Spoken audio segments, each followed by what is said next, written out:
Alright, these are made by Big Fireworks. They're called Maximum Load Artillery Shells. I'm gonna be doing 2 of them. So I'm gonna be doing a pink one and a green one. Up first is a green one.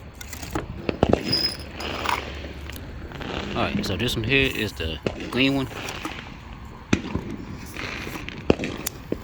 I'm right off.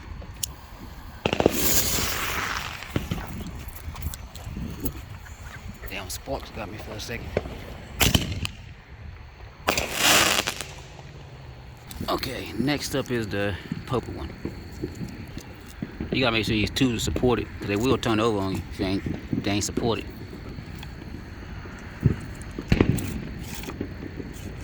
Okay, make sure it's all the way down to the bottom. Okay, turn that out.